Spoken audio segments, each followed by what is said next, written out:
All right, so no, I'm not really going to be able to do this justice, but let's just do a draft for now. All right, taking on the realities, the physical realities. I don't know if you could call it dialectic materialism, and the peak of the evolution of self-reflection on that collectively. So it's a excavation, like a self-reflective, a collective psychosynthesis of the shadow that may start to evolve in a much more existential way, in the same way that personal responsibility revolves to be or evolves to be much more timely.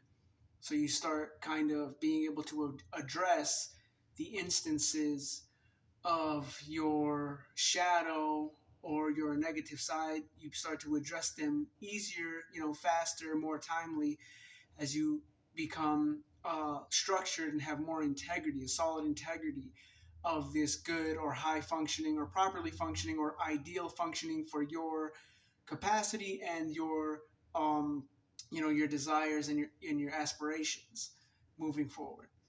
Okay, so that as individuals start to do it on a small level, it starts to become collective and group oriented as it should be as we kind of go through this postmodern thing. So there's like three or four things there.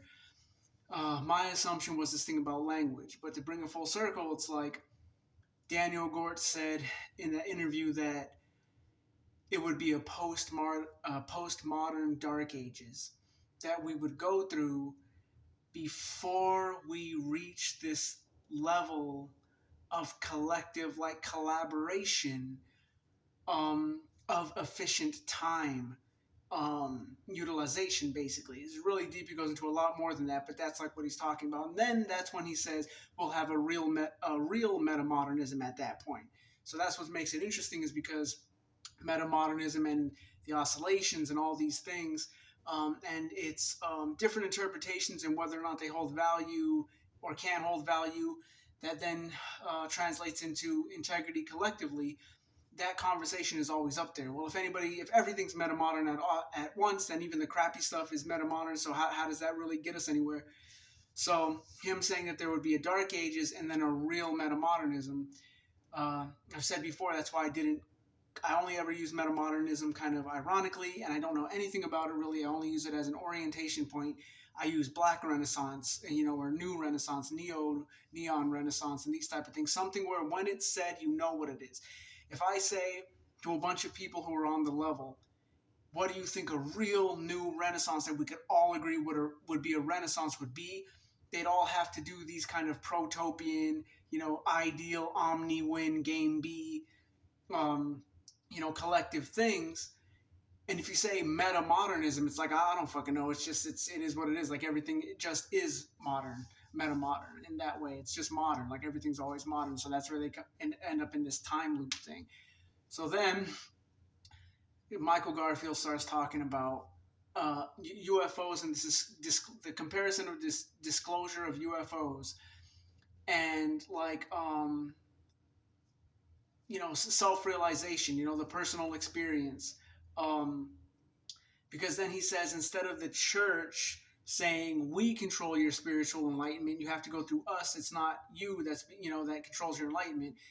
Now it's this weird thing about technology holding the some high advanced technology that we don't have control of either. The government has control of it or corporations have control of it. That becomes the thing that controls your enlightenment, or controls the collective evolution. So all that being said, my assumption was that it was this collective re-understanding of language itself and how it's used. This is a lot to have to do with telecatron and being teleological technology, and this sort of inevitability of reaching like a critical mass of how we use language itself and even words, because we have technology that can help us self-reflect on how we have used technology to develop our own integrations and kind of forced assimilations or attempt at integrating how we use language itself. And they talked about some of this in the podcast too, the stuff about language and how it develops and how it's used. So part of what I would say to try to make it make sense is this. I notice Daniel Gortz and Michael Garfield struggling with their words. These are very complex subjects, plus they're trying to move through making it translatable for the audience and the other person, the main person they're talking to, while, formulating their thoughts around these complex issues. The technology would play medium there, not only because of instances like with the cloud LLM personalized language models that could scrape your Twitter and then say this is what type of language he uses, and then say this is what type of language the other guy uses. Let me translate it for you. Make it much easier so you wouldn't have to stumble on your words, so you wouldn't have to go through all these things. It would know how to translate it. But beyond that, would be a standard of the use of language in that way, which would then lead to an actual renaissance of our actions and how we philosophize, creating value around our own amalgamations of lived experience and stories in our language itself, almost as it's, creating all of our lived language as one model, that would help us self-reflect, would help people mutually and culturally and societally and collectively self-reflect. So, all that being said, what I would say is that imagine Daniel Gortz and Michael Garfield are actually 20 years old. Maybe it's in the future, and these are the 20-year-olds who've grown up listening to guys like this. In, say, 5 or say 10 or 20 years, they'll already have those language models scraping all of their posts as standard. So they won't carry the burden and the baggage of trying to navigate all their own inconsistencies around structuring their language and their messages.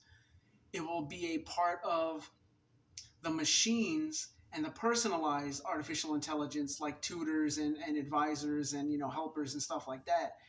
But that will free up so much of their own expressions, because then they'll actually be more free to be even more dynamic and more abstract, knowing that you have these very common and standardized tools to then reformulate and properly translate your abstractions. So again, if we look at that on a collective societal evolutionary level, I think that is a lot of what is causing. This is part of my whole thing that I think about how language is used and how it's how it's fucking up time. You know what I mean? But how it's a re-evolution, but it's this mutated re-evolution. But it is what they're saying, where it's going to level things up, because. So when Michael Garfield talks about retrocausality, I think about this a lot. I think about there's a retrocausality to your own expectations of time that is lived when you are experiencing it in any particular culture or society. So if you're a hunter-gatherer tribe and you say, hey, we just learned that the young kid that we taught how to hunt the boars, it turns out he's really fucking good.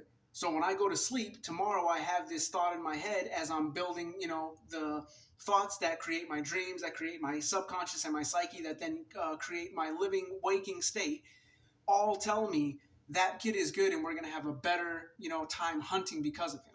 At the same time, if you're religious and somebody says, this is the revelation, the rapture is coming, there's a retrocausality to you preparing, even if it's going to be 20 years ahead, you're preparing right now, and all of your thoughts and your expectations and your psychology, how that affects your physiological state and everything, your anxiety, your mood, how that affects it gets brought back from the future. That's personalized.